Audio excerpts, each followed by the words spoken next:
Welcome back to another episode of the Beez and Honey podcast. Today we're speaking with Swiss artist Anthony Bannwart, who's working out of his studio in Berlin. Please like, share, subscribe, and hit the bell notification button so you know when next I upload another Beez and Honey podcast or another Art World Confessions episode. Have a great week and thank you for being here.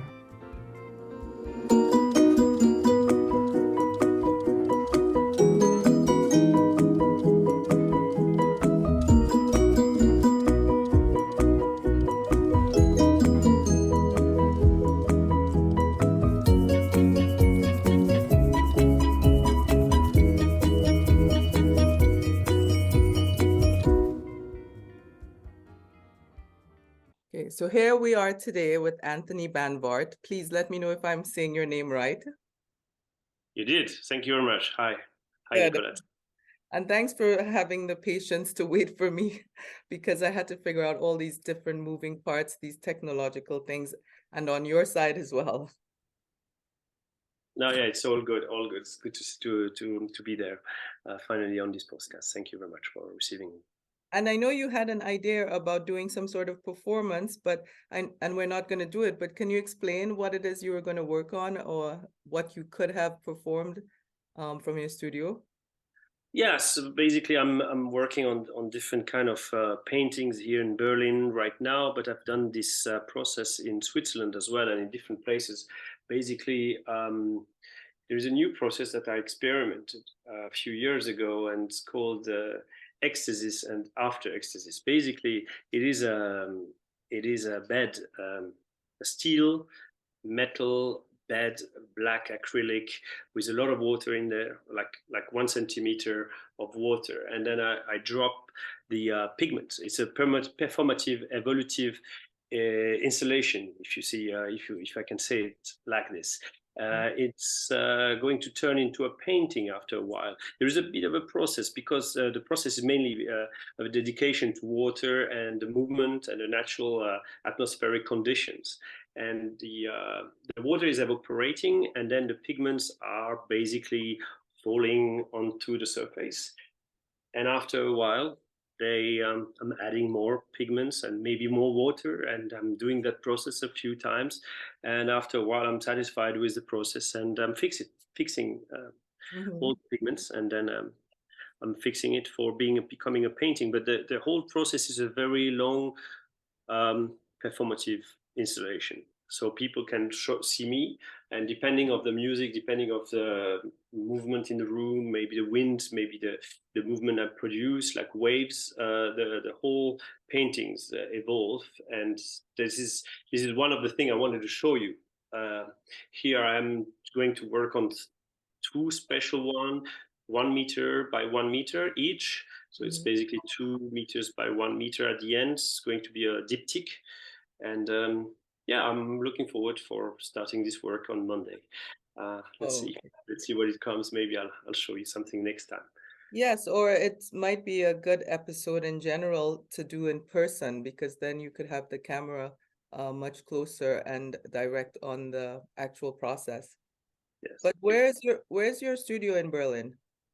It's an area called Prenzlauer Berg. It's an area that is kind of quiet, I would say safe nowadays. It's not far from the Mauerpark, a very historical part of Berlin. And to be honest, it's a very big contrast because the rest of the time I'm spending it on the mountain or on the sea, by or lake or sea. I'm sailing, or I'm in the mountains in my studio there. So this is a very strange surrounding because it's a very urban, very historical, gray, and it's like but it's interesting. It's the contrast is very interesting. Well, how much time do you spend in both places? Is it pretty much 50-50 between Geneva and Berlin? I would say it's it's 3 seasons, like 3 seasons. There is the water season, there is a mountain season, and there is the urban season. To be honest, it's divided. The year is divided in 3 parts.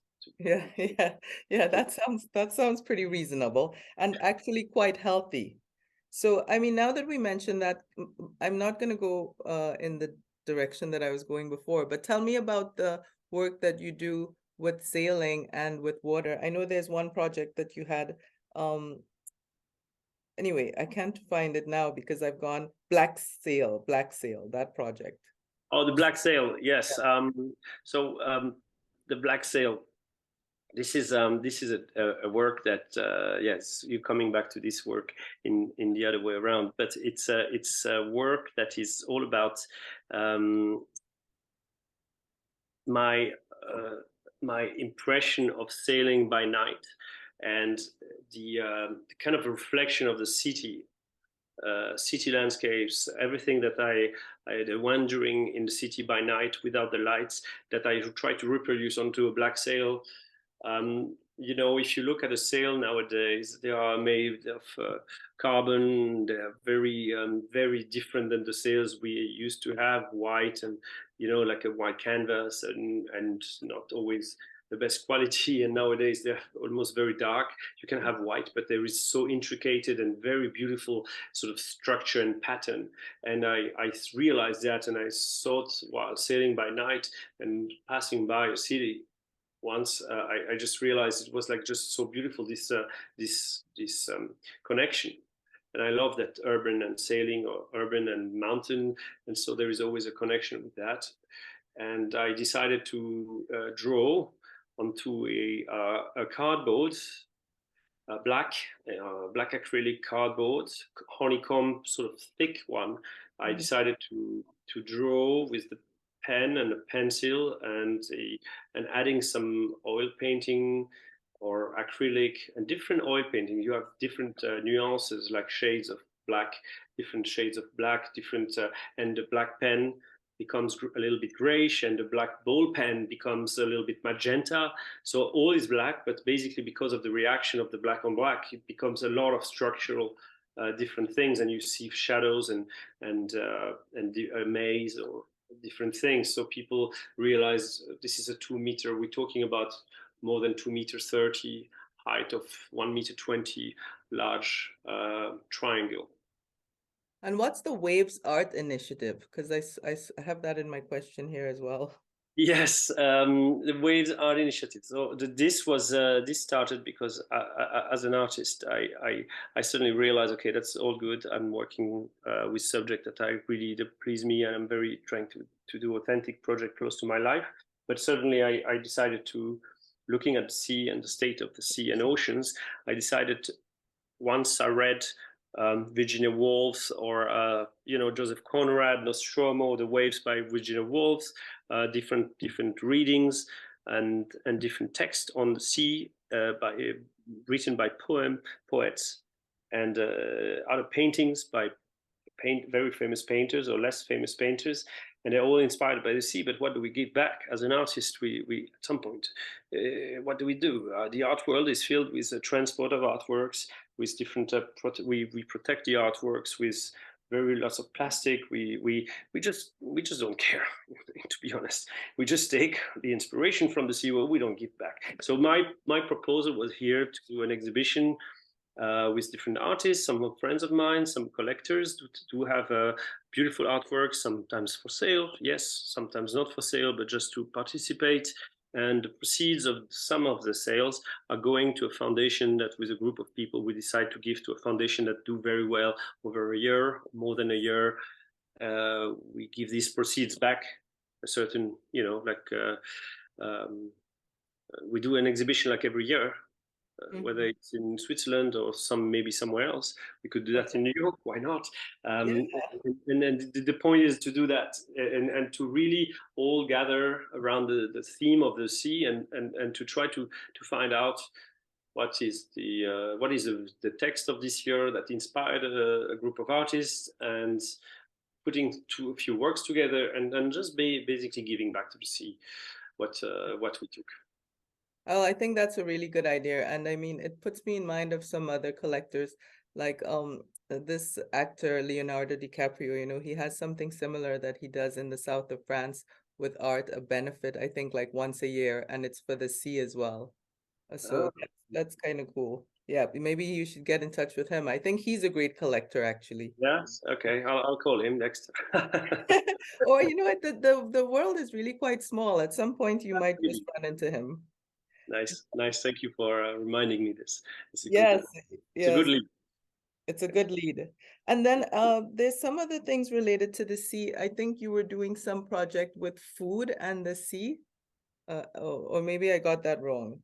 But there No, no, was, no. There's the food project. So this every time I'm trying, I'm interdisciplinary, and I always want to learn from a different domain and disciplines. And I'm like suddenly I was attached because when I was young, I was not very good at math, but I was very good at geometrical things and the proportions and calculating things. And I suddenly realized the Fibonacci sequence was very interesting. And we usually in the art world, the sacred geometry is always taken as esoteric, but I realized there was like a connection with the food.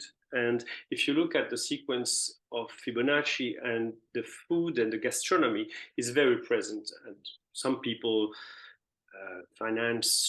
in the finance, they use the Fibonacci sequence in different things, but artists used to play with these proportions, and they're very interesting proportions. So I decided to do an artwork based on these proportions, based on these numbers. It's a series of numbers that start with no, wait a second. I have to. It's a 0, 1, 1, 1, 1, 2, 3, 5, 8, 13, 21, 34, 55, 100. You always add the two last numbers, and basically you get the next one. And so that helped me to define the right proportions of this plate. And I started to do a sort of a bridging food, mathematics, and artworks, so contemporary artworks and contemporary plate that has a volume. And I have this work just there. If you allow me just 1 second, I'll bring it. Just 1 second. Okay, and I will check my questions as well.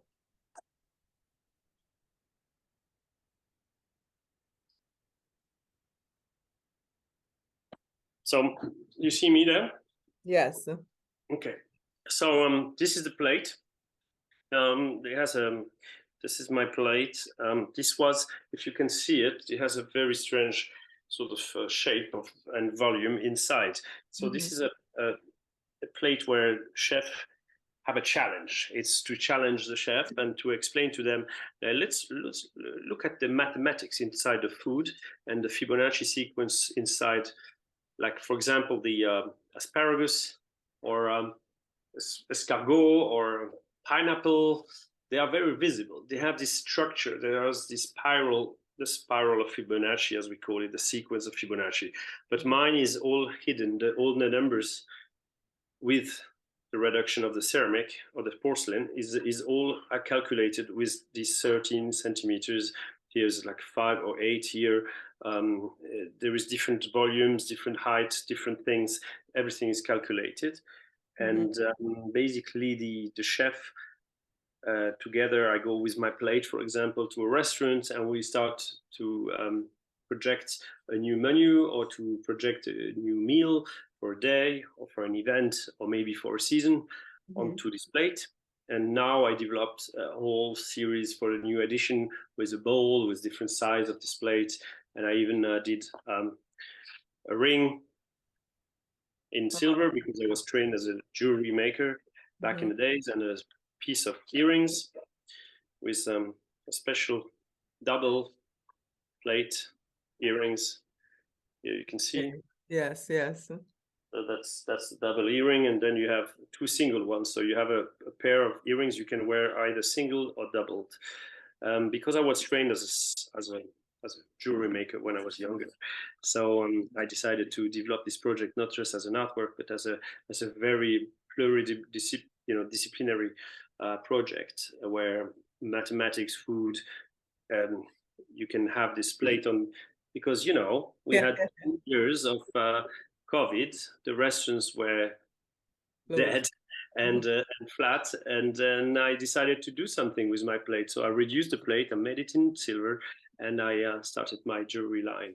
So that's how it's all started. And now the state of this project is ongoing, and we'll see how, if I can come to New York and do that further. Okay, sounds good. I mean, that jewelry stuff reminds me also of the project you did with coins and money and stuff like that. Do you want to talk a little bit about that project? The Ars Pecuniae is a yes, this coin project. It's all about family roots, and in Switzerland, it sounds very cliche, but we are attached to um, to the marking of time, and to timekeeping and timekeepers, and some people are very attached to the mechanical side of these timekeepers. And of course, I developed over the years a more poetic approach of timekeeping, and and and a way of living my life, but also to try to also bring that to other people. So I have two artworks. One is all about this time, and the other one, you know, sounds also Swiss, but we have some banks, and we have nowadays it's very actual. We have a bank situation in Switzerland that is quite um, prominent. It's like a very big trouble. And we had the crypto last year, and some currency problems over the world. You have some in your country, and it's a very worldwide problem. What's going on in different continents, and how is the world turning with these currencies, and who has the power or not? And then we just realized that I wanted to give a little bit of my own approach of it, of course, and I started to do my own coins in bronze, and now I'm going to do one in silver, and the next step is in gold. So I'll have three different coins. You have to know that on one side of these coins, it's not just a coin. There is another spiral. It's a spiral of Archimedes. It's a double spiral of Archimedes, where, in fact, if you could play a record player onto the coin, you could listen to the sound of the coin, basically, or the sound of bronze and the sound of silver, or the brown sound of gold, basically. So one side is about the persona and the artist, ego, and myself. So I am just playing also with the ego of the artist, and yes, how we play as artists the game of the exchange with a collector, and how much value you give to your work, and what's the value of this coin, if it's an artwork, or if it's an artwork, or is it just a currency, or is it just a piece of silver that you could melt, or a piece of bronze. So it's always about that.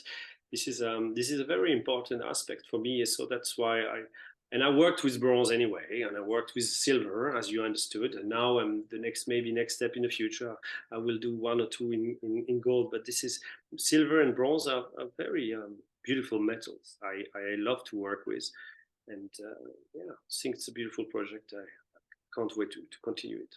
And what about, you worked on some leather as well on that map making project? You were working on that when we met, I believe. How is Yes, that? yes. So there is something. All these conceptual artworks are projects, like you say. They're very rooted with different approach and everything. I needed to work with wood and leather. For me, these two materials are sometimes like maybe a songwriter. Sometimes you start with the music. Sometimes you start with the title. Sometimes with a sentence, and you put the music after. Sometimes it's like that with me. Sometimes I work with a concept and I find the materials. Sometimes the materials that comes first, and then I want to add something and sense to it. And the wood and the leather were part of my being. So since a very long time, I'm surrounded by leather and wood since my youth. So basically, I have these materials, and I thought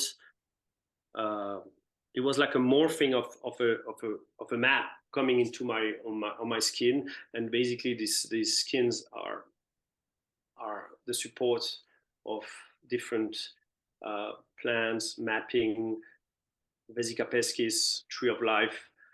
I decided to print them, to draw on them, to paint on this leather.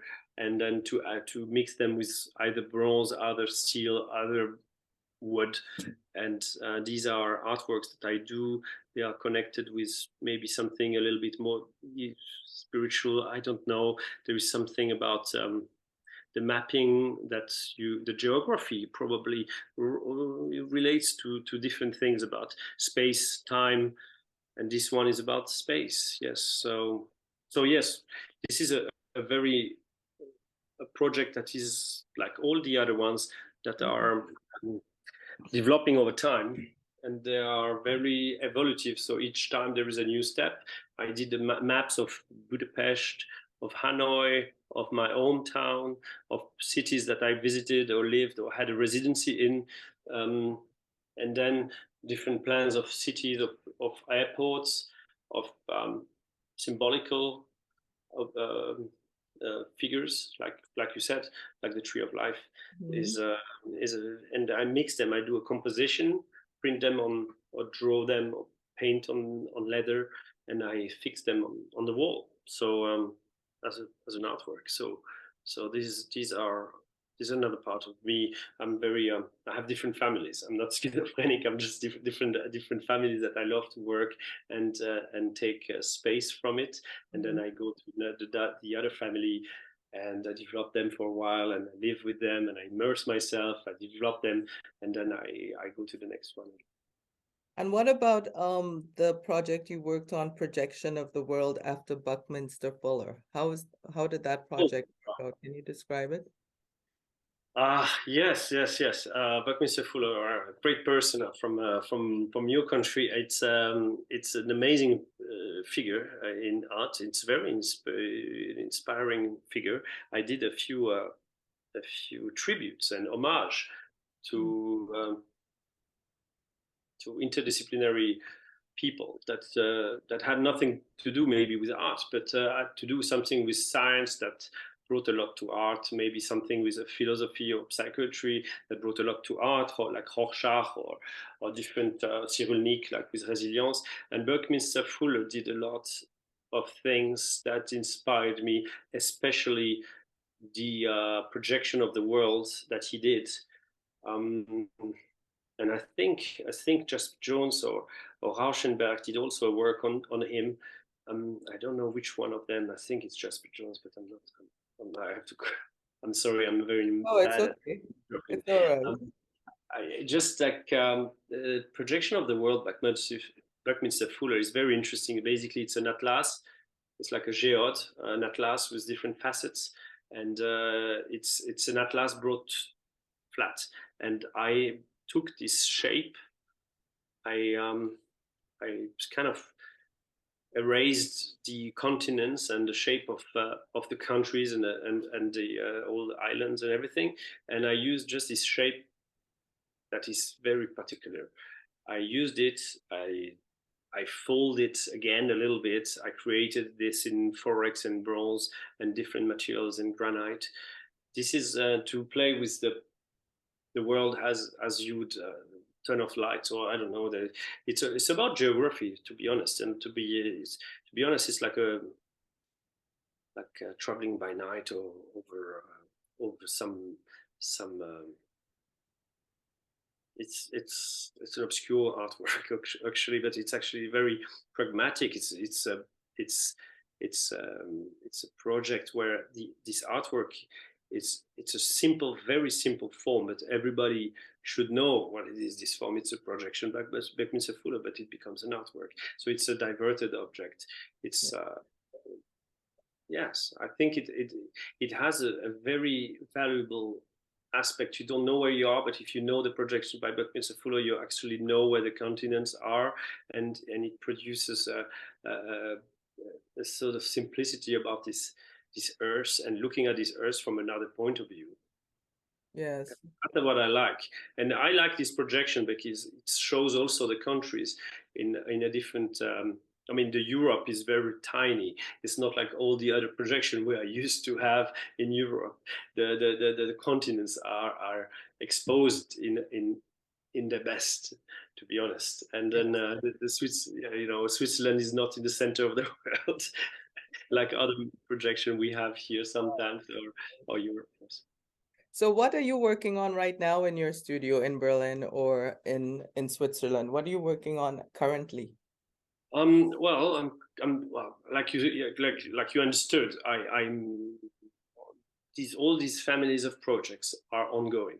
Some of them have to lay down for a bit, depending the production, depending the financial aspect of it sometimes. But I'm always researching, trying to develop one aspect of each of them. Right now, I'm working on this series of extas for Berlin to present them here because I never showed here in Berlin really this process of painting, and I'm hoping that to have people coming to visit me here at the studio, and also I'm working on new materials, also different paintings, different different aspect of it's also for me an introspection here. I have to say it's a very paradoxal. People who would from the city would go to the mountain to find themselves again. I'm doing the contrary. I'm very happy on the boat or in the mountains, but I'm coming to the city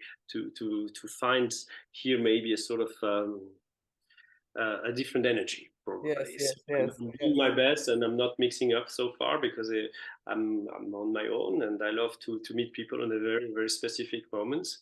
I'm Yeah. not the rest of the time I'm by myself and with my work and looking at it and looking at what are the next steps. Yes. And Well, what are the next steps? Like, are you planning to show anywhere soon, or where can people see your work next? oh, in Berlin, well, I don't have really any dates right now. I'm just definitely, I've been here 2 weeks in January.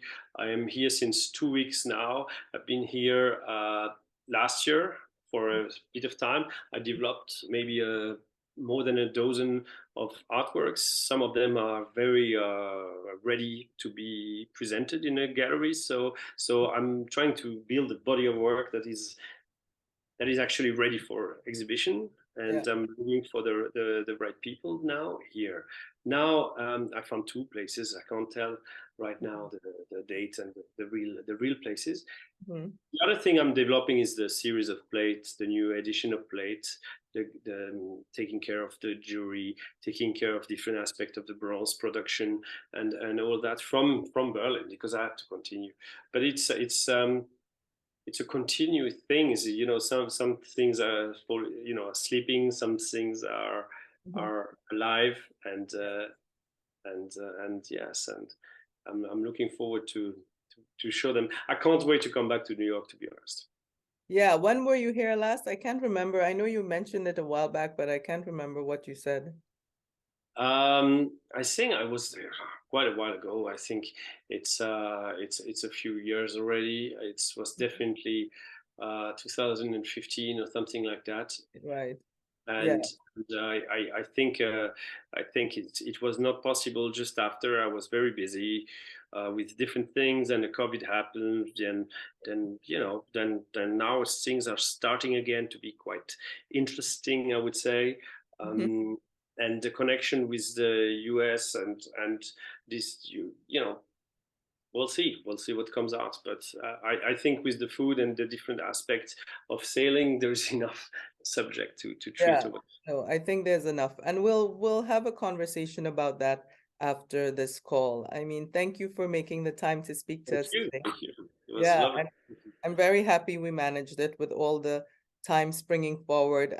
I know I was thinking to myself when we had the time discussion earlier, oh my God, he's Swiss. He's not gonna appreciate it if I am 30 minutes late for the call. Yeah, well, Yeah. I know. I don't have washers on my wrist, so I'm fine. I'm happy. Time is one thing that we should be kind of feeling good when the right moment is, and then it's the right moment. Yeah, well, normally I'm on time, but sometimes recently I just realized like I'm just double, tripled, quadruple booked, and even myself, I don't have time for myself. But All anyway, good. There we'll, was a we'll change of time this night, last night. So also oh, okay, yeah. we Well, had we'll an talk. hour shift, an hour shift. Well, it happened last week, but I'm still adjusting. I'm still adjusting to this whole thing. Anyways, it's a very primitive system we have here in America. You know, you guys have meters, we have feet. You guys have centimeters, we have inches. It's all it's a bit weird. Anyways, so we'll talk soon. Yes, with pleasure. Thank you, Nicolette, and all good for you. I can't wait to see and follow the other podcasts you've done so far. I've seen, I've read or seen twice a few things from you, and well done. I congratulate you, and I can't wait to follow you up. Okay, cool. We'll talk again. I'll send you a message when I'm done with this recording. All the best. Okay, have a good afternoon. Bye, Nicolette. Goodbye, Bye. New York. Ciao. Bye.